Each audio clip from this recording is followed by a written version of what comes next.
അബൂബക്കർ മുഹമ്മദ് ഇബ്നു അബ്ദുൽ ബാഖി. അദ്ദേഹം ബഗ്ദാദിലാണ് ജനിക്കുന്നത്. മുഹമ്മദ് അബ്ദുൽ ബാഖി എന്ന പേരിൽ പ്രസിദ്ധനായ അദ്ദേഹം മക്കയിൽ കുറച്ചു കാലം കഴിച്ചുകൂട്ടുന്നുണ്ട്. ആ മക്കയിൽ കഴിയുന്ന സമയത്ത് അദ്ദേഹത്തിൻ്റെ അവസ്ഥ അദ്ദേഹം പറയുകയാണ്, ജൂഉൻ ഷദീദ്, നല്ല കടുപ്പമേറിയ വിശപ്പ്, പട്ടിണി അദ്ദേഹം സഹിച്ചിരുന്നു. ലം അജിദ് ഷൈഅൻ അദ്ഫഉ ബിഹി അന്നി അൽ ജൂ, ആ വിശപ്പ് മാറ്റാൻ ഒന്നും തന്നെ കൈവശമുണ്ടായിരുന്നില്ല. അങ്ങേയറ്റത്തെ പ്രയാസത്തിൽ കഴിയുന്ന, പട്ടിണിയിൽ കഴിയുന്ന ഒരു സമയം. അപ്പോഴാണ് മനോഹരമായ ഒരു കിഴി നല്ല വർണ്ണങ്ങളുള്ള തുണികളിൽ പൊതിഞ്ഞ് പട്ടുനൂലുകൾ കൊണ്ട് നെയ്ത ഒരു കിഴി അദ്ദേഹത്തിൻ്റെ കൈകളിൽ ലഭിക്കുന്നത്. വജിഅതു ബിഹി ഇലാ ബൈത്തി, ആ കിഴിയുമായി അദ്ദേഹം അദ്ദേഹത്തിൻ്റെ വീട്ടിലേക്ക് യാത്ര തിരിച്ചു. പ്രതീക്ഷയോടുകൂടെ ആ തുണികൾ അദ്ദേഹം അടിച്ചു മാറ്റി, അതിനുള്ളിലുള്ളതെന്താണ് എന്നറിയുന്നതിനു വേണ്ടി. ഫവജത്തു ഇഖ്ദൻ മിൻ ലുഅ്ലുഇൻ ലം അറാ മിസ്ലഹു, അതിനുള്ളിൽ മനോഹരമായ ഒരു മാലയാണ്, വിലപിടിപ്പുള്ള മുത്തുകൾ കൊണ്ട് പണിത, ജീവിതത്തിൽ ഇന്നുവരെ കാണാത്ത, കണ്ണഞ്ചിപ്പിക്കുന്ന, വളരെ വില കൂടിയ ഒരു ആഭരണം, ഒരു മാല അതിനുള്ളിൽ അദ്ദേഹം കണ്ടു. ഒരല്പനേരം മനസ്സിന് വല്ലാത്ത ഒരാശ്വാസം. തൻ്റെ പ്രയാസങ്ങൾ നീങ്ങാൻ പോവുകയാണ്, തൻ്റെ ദാരിദ്ര്യം മാറുകയാണ്, വിശപ്പ് മാറും, പട്ടിണി മാറും. അദ്ദേഹം വീട്ടിൽ നിന്ന് സന്തോഷത്തോടുകൂടെ പുറത്തേക്കിറങ്ങി. അപ്പോഴാണ് അങ്ങാടിയിൽ പ്രായമായ വൃദ്ധനായ ഒരു മനുഷ്യൻ, അദ്ദേഹം വിളിച്ചു പറയുന്നുണ്ട് അദ്ദേഹത്തിൻ്റെ ആഭരണം നഷ്ടപ്പെട്ടിട്ടുണ്ട് എന്നുള്ളത്. അത് തിരിച്ചു നൽകുന്ന വ്യക്തിക്ക് 500 ദീനാറുകൾ ഞാൻ സമ്മാനമായി നൽകും. ദീനാർ എന്ന് പറഞ്ഞാൽ സ്വർണ്ണ നാണയമാണ്. 500 സ്വർണ്ണ നാണയങ്ങൾ സമ്മാനമായി നൽകണമെങ്കിൽ ആ മാല എത്ര വിലപിടിപ്പുള്ളതായിരിക്കണം. ആ ദീനാറുകൾ സമ്മാനമായി നൽകും. ഹാദാ ലിമൻ യുറദ്ദ അലൈനൽ കീസ് അല്ലദീ ഫീഹി ലുഅ്ലു, ആ മുത്തുകളുള്ള മാല അത് നൽകുന്നവർക്കാണെന്ന് പറഞ്ഞ് കയ്യിൽ ആ ദീനാറുകളും പിടിച്ചാണ് ആ വൃദ്ധൻ സംസാരിച്ചു കൊണ്ടിരിക്കുന്നത്. ആ വൃദ്ധൻ ആ കിഴിയുടെ തുണിയെക്കുറിച്ച് വർണ്ണിക്കുന്നുണ്ട്. അതിൻ്റെ നൂലിനെപ്പോലും കൃത്യമായി അയാൾ പറയുന്നുണ്ട്. ഇദ്ദേഹത്തിന് മനസ്സിലായി, ഇതാ വൃദ്ധൻ്റെ മാലയാണ്, വൃദ്ധൻ്റെ ആഭരണമാണ്. അദ്ദേഹം അത് തിരിച്ചു നൽകി.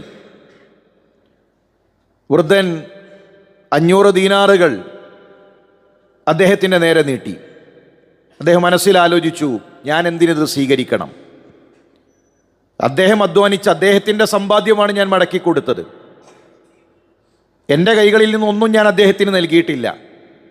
അദ്ദേഹത്തിൻ്റെ മാല, അദ്ദേഹത്തിൻ്റെ സമ്പാദ്യം, അത് തിരിച്ചു നൽകൽ എൻ്റെ ഹക്കാണ്, എൻ്റെ ബാധ്യതയാണ്. ഞാൻ എൻ്റെ ബാധ്യതയാണല്ലോ നിർവഹിച്ചത്. പിന്നെ ഞാൻ എങ്ങനെ ഈ 500 ദീനാർ സ്വീകരിക്കും? ഫലം അഖ്ബലു ദാലിക മിൻഹു, ഞാൻ ഒന്നും തന്നെ അതിൽ നിന്ന് സ്വീകരിച്ചില്ല. കാലം കടന്നുപോയി.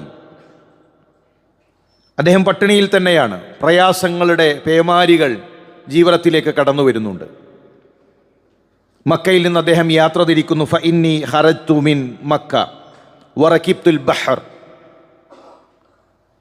ഒരു കപ്പലിൽ മറ്റുള്ളവരോടൊപ്പം മക്കയിൽ നിന്ന് മറ്റൊരു നാട്ടിലേക്ക് അദ്ദേഹം യാത്ര തിരിക്കുന്നു. കപ്പൽ മുന്നോട്ട് നീങ്ങി കുറച്ച് ദിവസങ്ങൾ കഴിഞ്ഞപ്പോൾ ശക്തമായ തിരമാലകൾ വന്ന് ആ കപ്പൽ തകരുന്നു. അതിലൊരു കഷ്ണം അതിൽ അഭയം തേടി തിരമാലകൾ തല്ലി ഒരു തീരത്തേക്ക് ഇദ്ദേഹത്തെ കൊണ്ടുചെന്നെത്തിക്കുന്നു. മുഹമ്മദ് ബിൻ അബ്ദുൽ ബാഖി ഒരു നാട്ടിലെത്തിപ്പെട്ടിട്ടുണ്ട്. ഏതാണ് ആ നാടെന്നറിയില്ല, ആ നാട്ടുകാരെക്കുറിച്ചറിയില്ല. തൻ്റെ നാട്ടിൽ നിന്ന് ബഹുദൂരം അകലെയാണ് ആ നാട് എന്ന് മാത്രമാണ് അദ്ദേഹത്തിന് അറിയുന്നത്. അവിടെ പള്ളികളുണ്ട്. ആ പള്ളിയിലേക്ക് അദ്ദേഹം പ്രവേശിച്ചു. അദ്ദേഹം അവിടെയുള്ള മുസ്ഹഫ് തുറന്നു വെച്ച് ഖുർആൻ പാരായണം ചെയ്യാൻ ആരംഭിച്ചു. ആ നാട്ടുകാർ അദ്ദേഹത്തിൻ്റെ അരികിലേക്ക് ഒരുമിച്ചുകൂടി. അവർ പറഞ്ഞു, അല്ലിംനി അൽ ഖുർആൻ, നിങ്ങൾക്ക് ഖുർആനിൽ ഇൽമുണ്ടോ? ഖുർആൻ ഓതാൻ അറിയുന്ന ഒരു മനുഷ്യനാണോ നിങ്ങൾ? എങ്കിൽ ഞങ്ങളെ നിങ്ങളൊന്ന് ഖുർആൻ പഠിപ്പിക്കുമോ? ആ നാട്ടുകാർക്ക് ഖുർആനിൻ്റെ പാരായണം അറിയില്ല, അവർക്ക് എഴുത്തറിയില്ല, അവർക്ക് വായന അറിയില്ല. അങ്ങനെയുള്ളൊരു പ്രദേശം. അദ്ദേഹം അവരെ ഖുർആൻ പഠിപ്പിച്ചു. അവിടെയുള്ള കുട്ടികൾ അദ്ദേഹത്തിൻ്റെ മജ്ലിസിലേക്കെത്തി. അവിടെയുള്ള ശബാബ്, യുവാക്കൾ അദ്ദേഹത്തിൻ്റെ മജ്ലിസിലേക്കെത്തി. യുവാക്കളെ, കുട്ടികളെ, ആ നാട്ടുകാരെ അദ്ദേഹം ഖുർആൻ പഠിപ്പിച്ചു, എഴുത്തു പഠിപ്പിച്ചു, വായന പഠിപ്പിച്ചു. ആ നാട് അദ്ദേഹത്തെ സ്നേഹിച്ചു. ഒരിക്കൽ ആ നാട്ടുകാർ അദ്ദേഹത്തിൻ്റെ അരികിലേക്ക് വന്നുകൊണ്ട് പറഞ്ഞു, ഇന്ധന സ്വയീബത്തുൻ യതീമ, നല്ല മതബോധമുള്ള ദീനുള്ള ഒരു പെൺകുട്ടിയുണ്ട് ഞങ്ങളുടെ നാട്ടിൽ, അവൾ യതീമാണ്. വലഹ ശൈഉം മിന ദുനിയ, ദുനിയാവിലൊന്നും തന്നെ അവളുടെ കൈകളിലില്ല. ദുനിയാവ് കൊതിച്ചുകൊണ്ടല്ല, ആഖിറം കൊതിച്ചുകൊണ്ട്. അവളെ നിങ്ങൾ വിവാഹം കഴിക്കുമോ? നുരീദു അൻ തതസവ്വജ ബിഹാ, നിങ്ങൾ അവരെ വിവാഹം കഴിക്കണമെന്ന് ഞങ്ങൾ ആഗ്രഹിക്കുന്നു. അദ്ദേഹം അതിനെതിരു പറഞ്ഞു, ഞാൻ അവളെ വിവാഹം കഴിക്കാൻ ഉദ്ദേശിക്കുന്നില്ല. ഫഖാലു ലാ ബുദ് അൽസമൂനി, അവർ പറഞ്ഞു, നിർബന്ധമായും നിങ്ങൾ അവരെ വിവാഹം കഴിക്കണം. അവർ നിർബന്ധിച്ചുകൊണ്ടേയിരുന്നു. ആ യതീമായ പെൺകുട്ടിയുടെ വിഷയത്തിൽ ആ നാടൊന്നടങ്കം മുഹമ്മദ് ബിൻ അബ്ദുൽ ബാഖിയോട് വിവാഹാഭ്യർത്ഥന നടത്തി. ഒടുവിൽ അവരുടെ ആ ക്ഷണം അദ്ദേഹം സ്വീകരിക്കുകയും ആ പെൺകുട്ടിയെ അദ്ദേഹം വിവാഹം കഴിക്കുകയും ചെയ്തു. കല്യാണം കഴിഞ്ഞു. മതബോധമുള്ള ആ പെൺകുട്ടി അദ്ദേഹത്തിൻ്റെ അരികിലേക്കെത്തി. فوجدت ذلك العقد بعينه معلقا في عنقها, അപ്പോഴാണ് അദ്ദേഹം ഏതൊരു മാലയാണോ ഒരു വൃദ്ധൻ്റെ കൈകളിലേക്ക് മടക്കി നൽകിയത്, അതേ മാല ആ പെണ്ണിൻ്റെ കഴുത്തിൽ അദ്ദേഹം കാണുകയാണ്. മക്കയിൽ നിന്ന് വർഷങ്ങൾക്ക് മുമ്പ് ഒരു വൃദ്ധനായ മനുഷ്യൻ്റെ കൈകളിലേക്ക് നൽകിയ വിലപിടിപ്പുള്ള, കണ്ണഞ്ചിപ്പിക്കുന്ന ആ മാല താൻ ഏതൊരു പെണ്ണിനെയാണോ കല്യാണം കഴിച്ചത് അതേ പെണ്ണിൻ്റെ കഴുത്തിൽ അദ്ദേഹം കാണുകയാണ്. അദ്ദേഹം അത്ഭുതപ്പെട്ടു. ആ മാലയിലേക്കു തന്നെ അദ്ദേഹം ഒരൽപ്പനേരം നോക്കി നിന്നു. ജനങ്ങൾ അദ്ദേഹത്തോട് ചോദിച്ചു, യാ ശൈഖ് കസർത ഖൽബ ഹാദിഹിൽ യതീമ, നിങ്ങൾ ആ യതീമായ പെണ്ണിൻ്റെ ഹൃദയം വേദനിപ്പിച്ചുവല്ലോ, നിങ്ങൾ ആ പെണ്ണിനെ സങ്കടപ്പെടുത്തിയല്ലോ.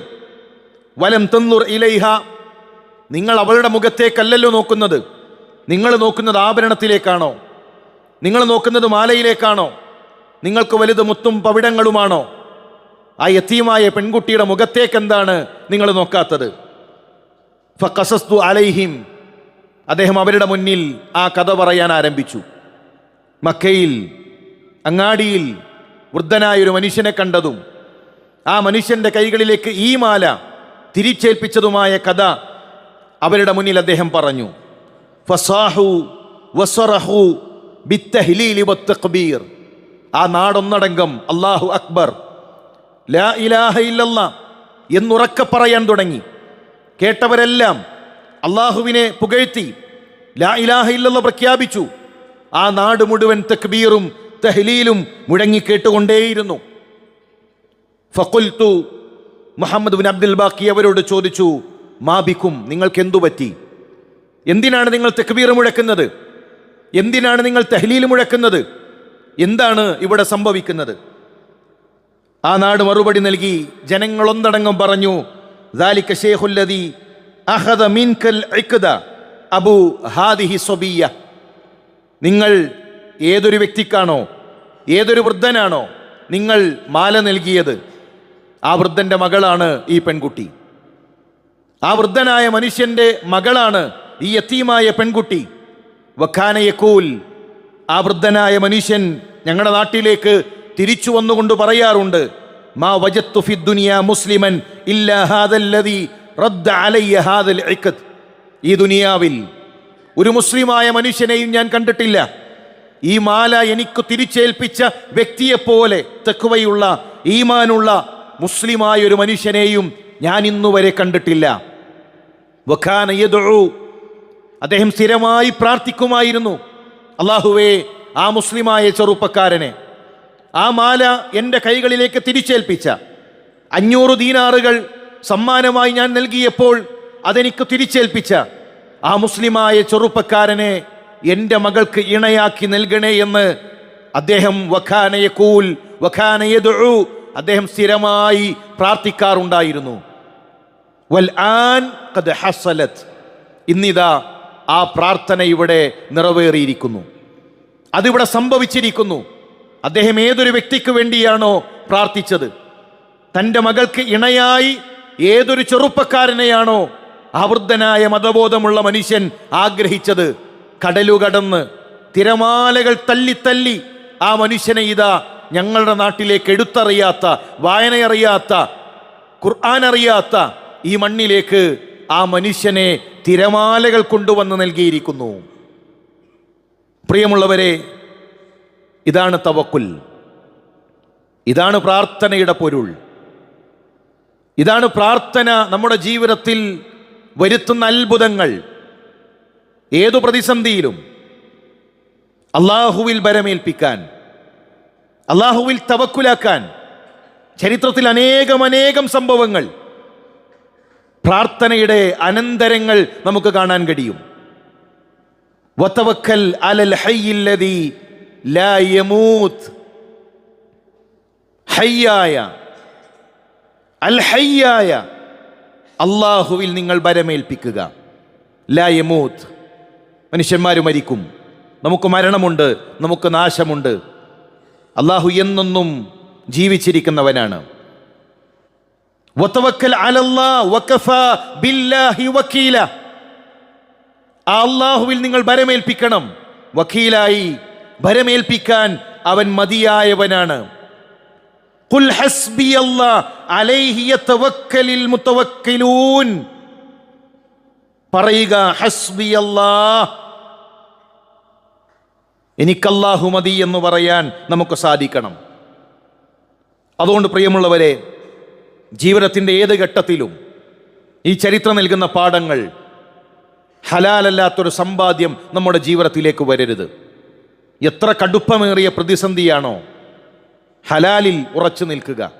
ഒരു പലിശ, ഒരു ലോണ്, കുടുങ്ങിയതുകൊണ്ടാണ്, പ്രയാസപ്പെട്ടതുകൊണ്ടാണ്, അങ്ങനെ ഒരു കുടുക്കം മുസ്ലിമിനില്ല. ഭരമേൽപ്പിക്കാൻ ഒരു റബ്ബുണ്ടാകുമ്പോൾ, പ്രശ്നങ്ങൾ ഇറക്കി വെക്കാൻ, തവക്കുലാക്കാൻ ഒരു റബ്ബുണ്ടാകുമ്പോൾ, അങ്ങനെ ഇടങ്ങേറാകുന്ന, അങ്ങനെ കുടുങ്ങിപ്പോകുന്നൊരു ഘട്ടം നമ്മുടെ ജീവിതത്തിലില്ല. ആ റബ്ബിൽ ഭരമേൽപ്പിച്ചുകൊണ്ട് മുന്നോട്ട് പോവുക, പ്രാർത്ഥിക്കുക. പ്രാർത്ഥനയിൽ പിശുക്ക് കാണിക്കരുത്. അള്ളാഹുവിനോട് മാത്രമേ പ്രാർത്ഥിക്കാവൂ എന്ന് നമ്മൾ പറയും. നമ്മൾ എത്ര പ്രാർത്ഥിക്കുന്നുണ്ട്? ഉത്തരം കിട്ടുന്ന വേളകളിൽ എത്ര പ്രാർത്ഥനകൾ നമ്മൾ ഉയർത്തുന്നുണ്ട്? നമ്മുടെ കച്ചവടം, മക്കളില്ലാത്തവർ, കുടുംബത്തിൽ പ്രയാസങ്ങൾ അനുഭവിക്കുന്നവർ, ആരോഗ്യപരമായ പ്രതിസന്ധികളുള്ളവർ, എത്രത്തോളം നമ്മൾ അള്ളാഹുവിൻ്റെ മുന്നിൽ നമ്മുടെ പ്രശ്നങ്ങൾ ഇറക്കി വെക്കുന്നുണ്ട്? അള്ളാഹു നമ്മുടെ ജീവിതത്തിൽ കൂടുതൽ എളുപ്പം പ്രദാനം ചെയ്യുമാറാകട്ടെ.